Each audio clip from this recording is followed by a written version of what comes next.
Assalamualaikum. Salam. Om Swastiastu. Namo Buddhaya. Salam kebajikan. Buat kalian yang udah nonton video ini, kalian beruntung banget. Karena sebentar lagi kalian bakal dapat banyak informasi bermanfaat tentang panel surya. Tapi sebelum itu, kenalan dulu yuk sama tiap suara yang nantinya akan nemenin perjalanan kalian buat mengenal apa itu panel surya. Halo, nama aku Andisa Fana Zahra. Halo, namaku Saraswati Dwinda Putri. Nama saya Grace Monica Panjangan. Nama saya Angel Maura Vincentia. Halo, namaku Amanda Teresia.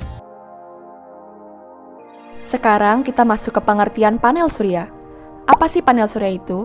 Kalian jangan kepikirannya panel surya mirip seperti kanopi ya, yang biasa digunain buat jemur ikan asin atau pakaian. Bukan, panel surya itu jauh lebih keren. Karena panel surya itu suatu alat yang bisa mengubah cahaya menjadi energi listrik. Hebat banget bukan?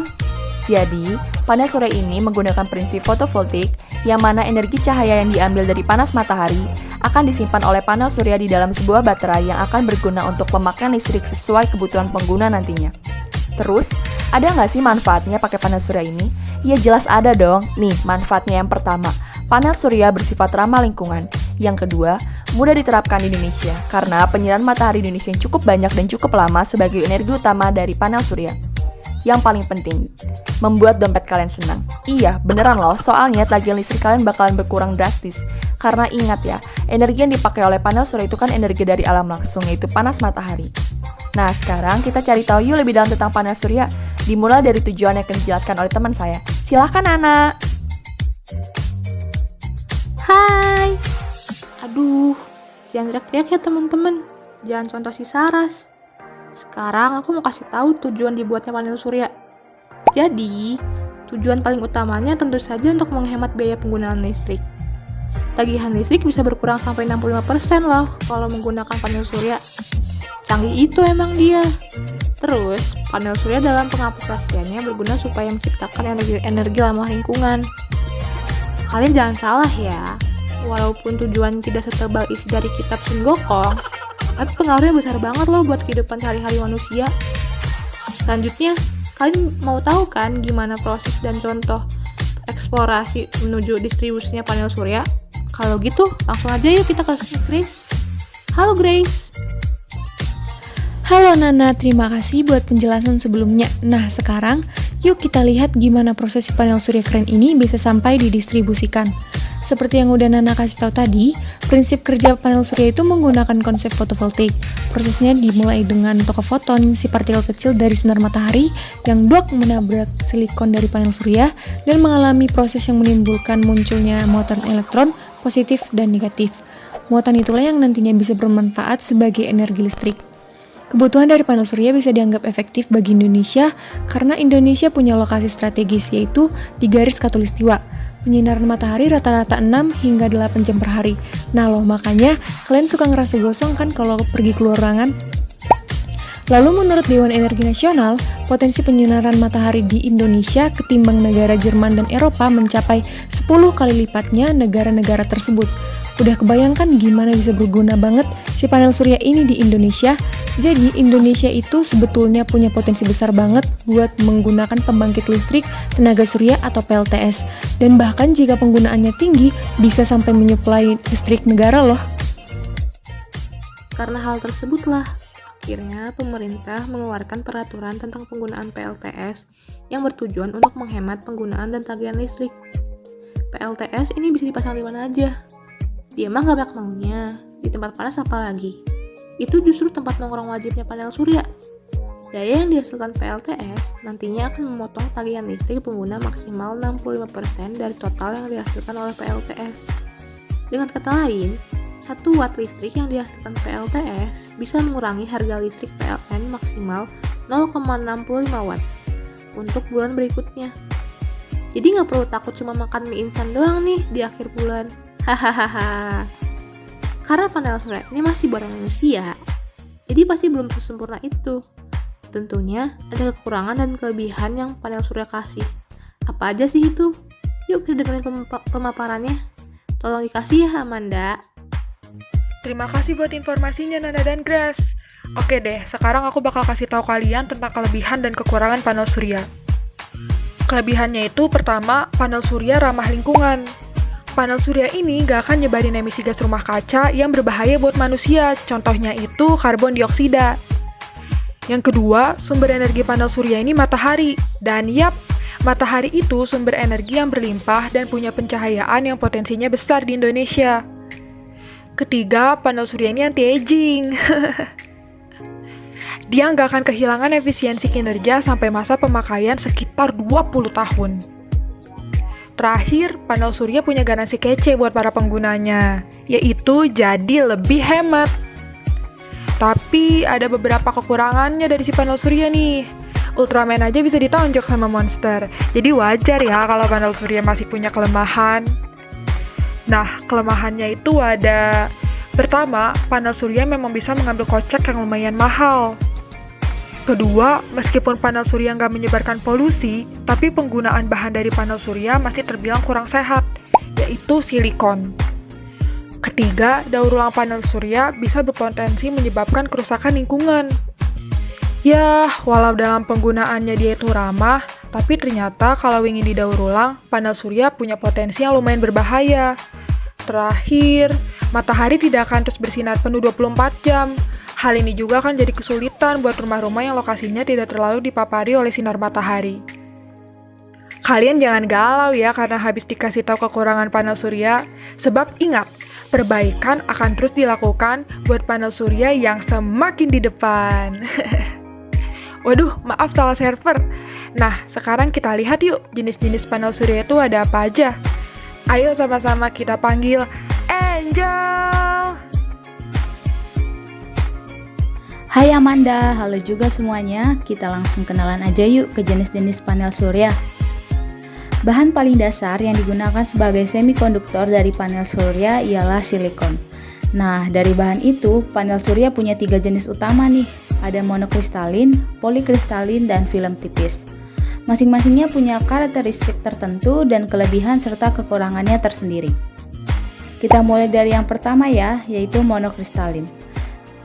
Karakteristiknya itu memiliki sel berwarna hitam dan bentuknya seperti bingkai.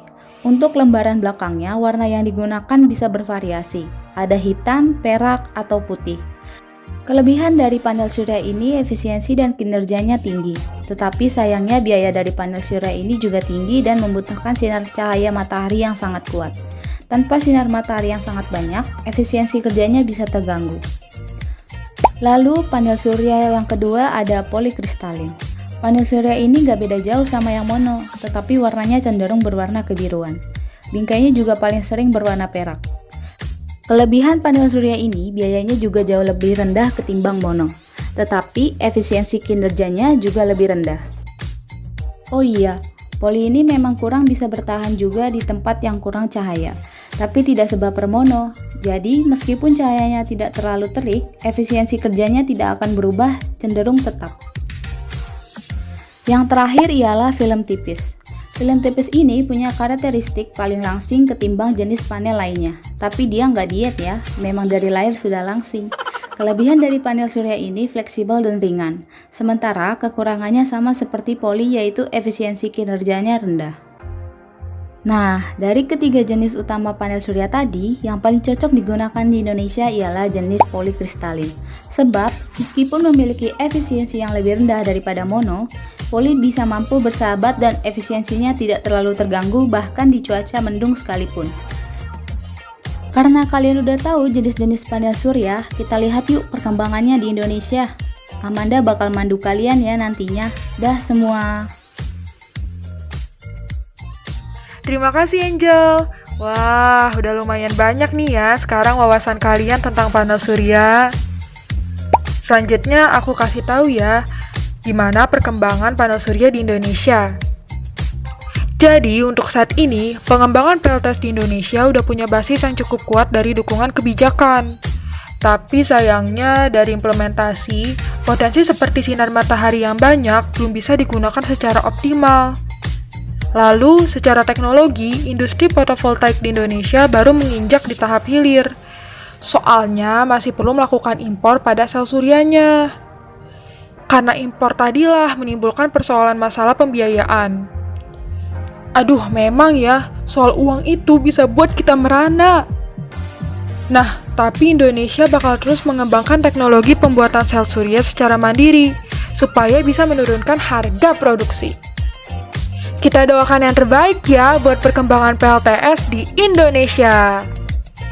Oh iya, rencananya dalam kurun waktu 2005-2025, pemerintah merencanakan penyediaan 1 juta solar home system berkapasitas 50 watt peak untuk masyarakat berpendapatan rendah serta 346,4 megawatt peak PLTS hybrid untuk daerah terpencil. Tapi kalian jangan salah loh, ternyata ada perusahaan-perusahaan di Indonesia yang menghasilkan dan menggunakan panel surya. Perusahaan apa aja sih? Penasaran kan? Yuk cari tahu bareng Angel! Halo, balik lagi sama saya, Angel Mauren. Saya akan menjelaskan mengenai perusahaan penghasil dan pengguna panel surya. Yang pertama, perusahaan penghasil panel surya itu ada PLTS Likupang yang dikelola oleh Vena Energi. PLTS Likupang merupakan PLTS terbesar di Indonesia untuk saat ini. Vena Energi merupakan produsen listrik swasta yang fokus dalam perkembangan pembangkitan listrik surya serta angin. Yang kedua ada PT Wedo Solar Indonesia, merupakan sebuah perusahaan nasional yang menghadirkan solusi produk pemanfaatan energi tenaga surya. Contohnya nih, seperti lampu penerangan luar, PLTS untuk kategori rumah tinggal, industri, bahkan sampai skala besar yang disebut solar farm. Ketiga ada PT Sumber Daya Sewa Tama. Perusahaan ini memproduksi 2 jenis panel surya. Udah kayak KB ya, 2 anak lebih baik. Pertama, pembangkit listrik tenaga matahari, dan kedua yaitu hybrid system. Yang keempat ada PT Jarwin Felicity Hotapea atau Surya Panel Indonesia. Perusahaan ini memproduksi bengkel untuk produksi listrik, panel surya mekanik, dan teknik desain sejak tahun 2017. Nah, selanjutnya kita move on ke perusahaan pengguna panel surya. Ada 2 perusahaan yang kami tampilkan. Yang pertama ada Pabrik Danone atau sama-sama kita kenal Aqua Kesegaran Alam. Perusahaan ini menggunakan PLTS atap yang telah menghasilkan listrik sebesar 4 GWh per tahun sekaligus mengurangi 3.340 emisi ton per tahun. Wah, perusahaan Aqua memang betul-betul kesegaran alam ya. Lalu yang kedua ada Pabrik Coca-Cola. Ternyata pabrik Coca-Cola juga membangun sebuah ladang panel surya pada atap pabrik dengan tujuan untuk mengurangi emisi gas kaca sebesar 314 juta ton. Ini sama dengan penghematan 7.000 kendaraan yang dikendarai selama 1 tahun. Panel surya di pabrik ini terbentang seluas 72.000 meter persegi. Wah, sangat luas kan? Nah, berkat luasnya lahan ini, pabrik Coca-Cola menjadi pabrik pengguna panel surya terbesar di kawasan Asia Tenggara, nomor 2 di Asia Pasifik, dan nomor 4 di dunia. Kita udah di akhir materi teman-teman. Gimana? Semoga nggak ngebosenin ya penjelasan yang udah kelompok kami coba kasih. Terima kasih untuk kalian yang udah menyimak dan semoga informasinya bisa bermanfaat serta menambah wawasan kalian seputar panel surya ya.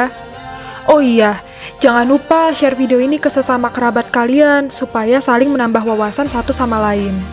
Kami bakal apresiasi banget dukungan yang kalian kasih buat kelompok ini. Sampai jumpa di lain kesempatan. Dadah!